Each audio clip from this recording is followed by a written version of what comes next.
Welcome back to Mr. B's math class. Today we're looking at 2.4 order operations on decimal numbers. So let's start out today by looking at our student outcomes. Our first outcome is I can use the order of operations with decimal numbers, and I can solve problems using operations on decimal numbers. So today's lesson shouldn't be too long. We're just going to kind of review what the order of operations are and look at a few examples. So let's take a look at what the order of operations are.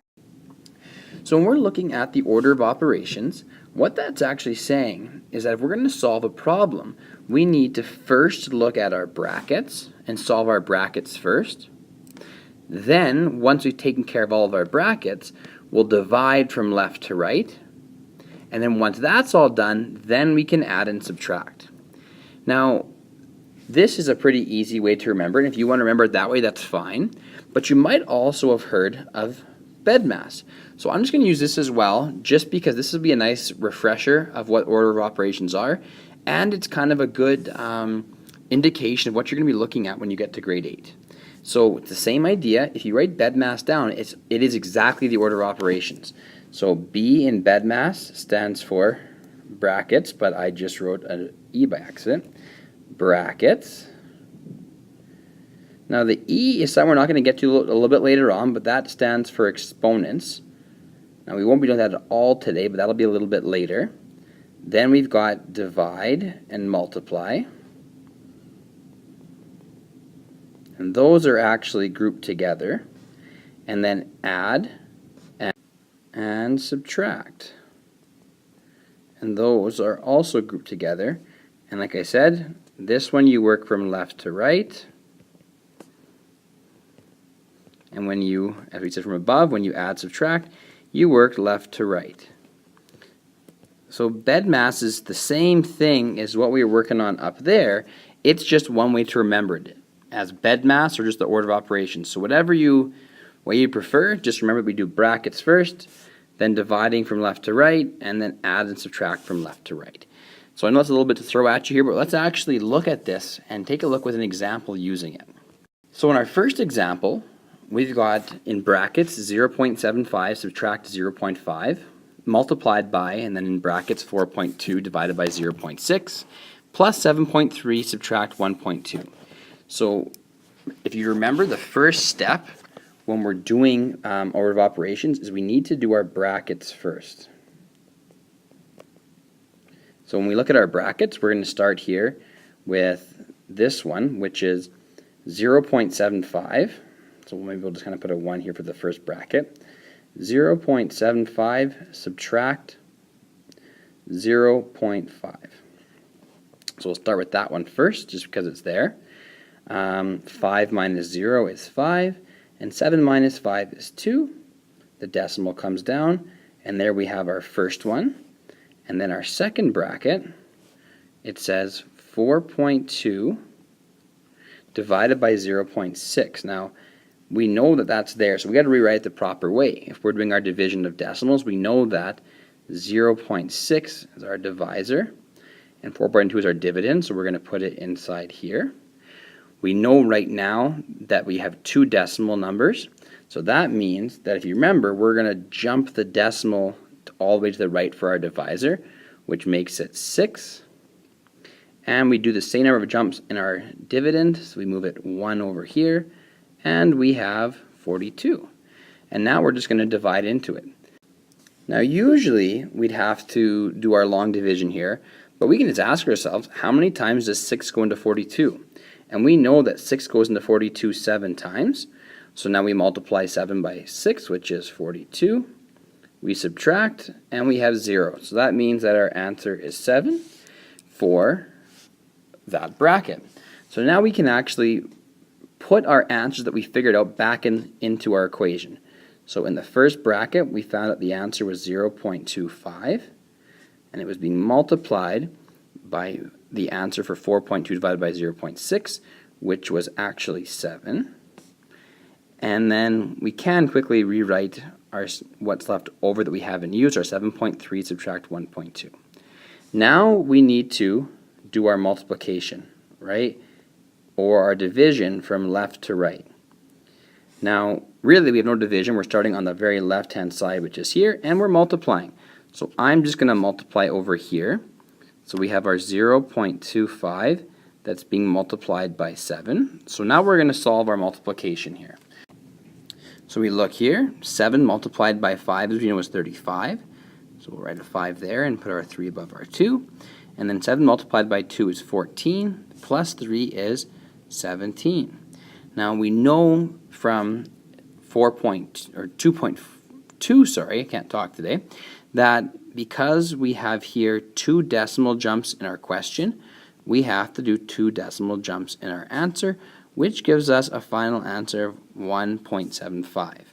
Now we'll finish up on the next page here with the rest of the question. Okay, so after that last multiplication, we were left with our answer of 1.75. Now, when we look at the order of operations, the next step was our, add and subtract, but from left to right. So when we look at this question, if we're moving from left to right, we have addition before subtraction, so we're going to do our addition first.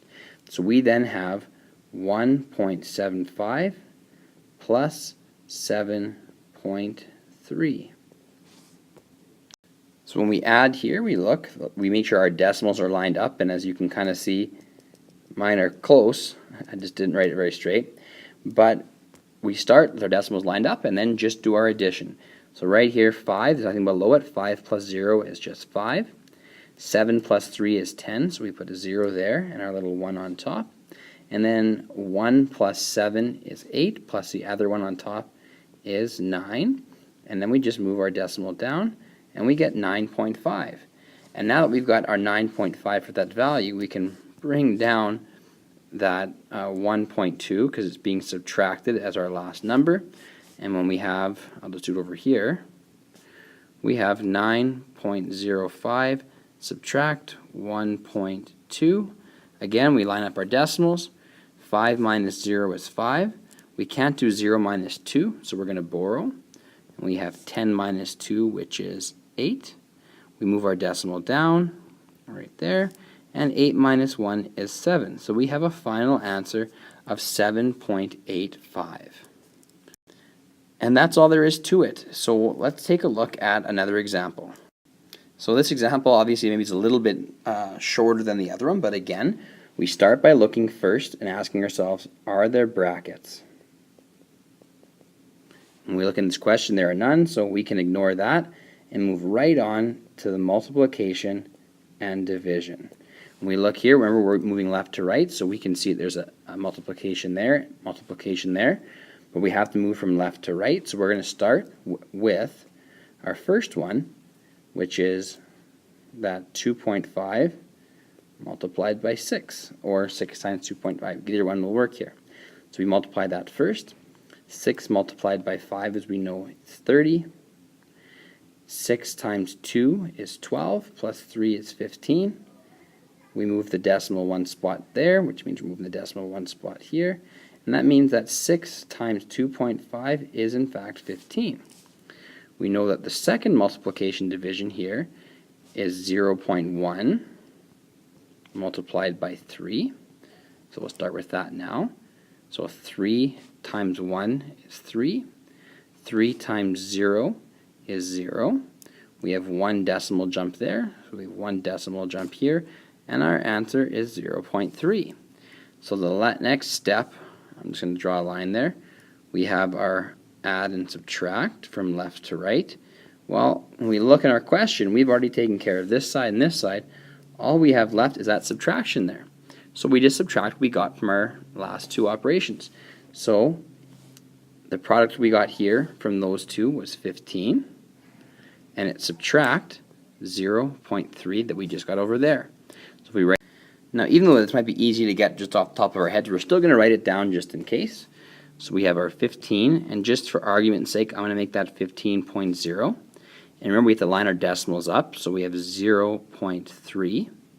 And now we can subtract. Well, we know that 0 can't subtract between 3, so we got to borrow. So 5, that becomes 4. This becomes 10. 10 minus 3 is 7. We move our decimal down.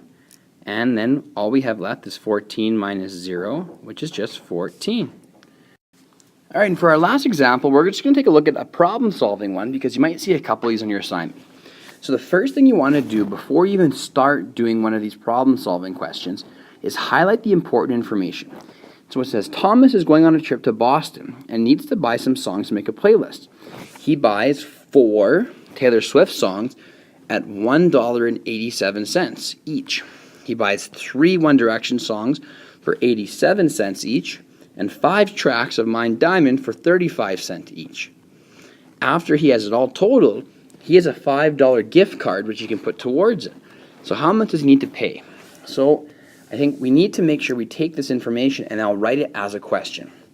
So how we do this is we start by looking at our information.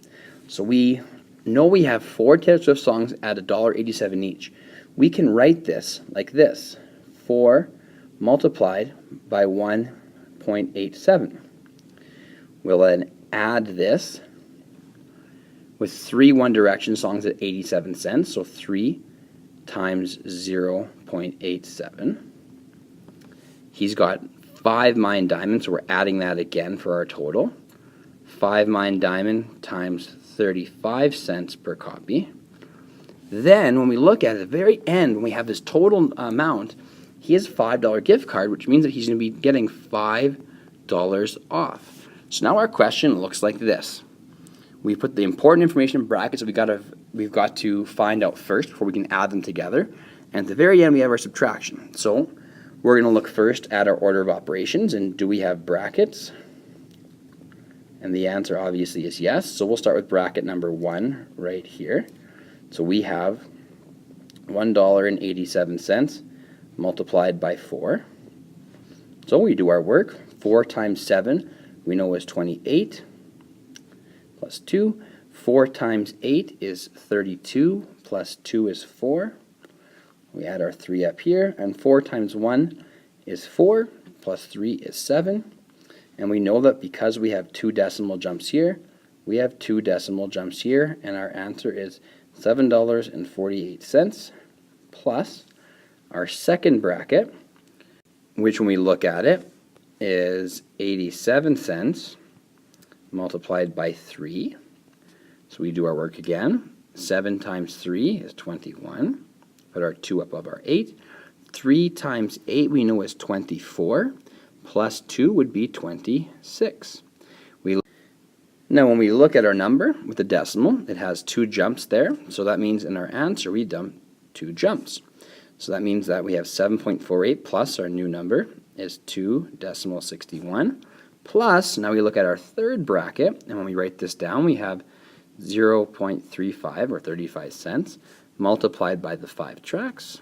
So all we need to do here is do our multiplication again. So we have 5 times 5 we know is 25. And put our 2 up here. And 5 times 3 is 15, plus 2 is 17. We have 2 decimal jumps in our number with a decimal, so we jump it again twice. And we have an answer of 1.75. Now here is our new question. So if we go to the next page and we take a look at this a little bit more work, and we're almost there. So just moving on to this page, we had more room. If we look at the order of operations, again, we took care of our multiplication division, and now we have our addition and subtraction. But remember, we move on this from left to right. So that's why we wouldn't actually look at that subtraction sign right here just yet, or here. We're going to start from this side and work our way left. So the first addition that we have is $7.48 plus $2.61. We know with addition or subtraction, we have to make sure our decimals are lined up, which they are, and we just solve. So 8 plus 1 we know is 9. 4 plus 6 is 10, so we write a 0 and put our 1 on top. Our decimals line up, so we'll put our decimal in the answer. 7 plus 2 is 9, plus 1 is 10. So now we have our new answer of $10.09. Now we have to add that, as we know up here, our next number is $1.75. So that means, if we were to look at this down here, it'd be plus $1.75, which means that our second addition is $10.09 plus $1.75 because we have to make sure that our decimals line up, which they do. So we do the work here. 5 plus 9 is 14. Put our 1 on top. 7 plus 0 is 7, plus 1 is 8. Our decimals line up, which is great, so we'll bring the decimal down. 0 plus 1 is 1, and 1 plus 0 is 1. So we have our next answer of $11.84. Our final operation here we have is minus $5 because we've already taken care of all of these. So it actually would be minus $5 from up here. I'm just bringing it down here.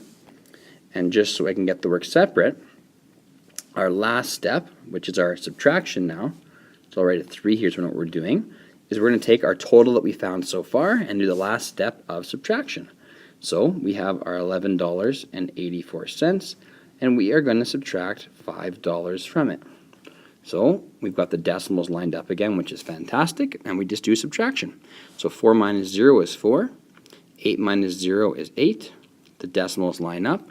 1 minus 5 we can't do, so we're going to borrow. This becomes 10, and that becomes 0.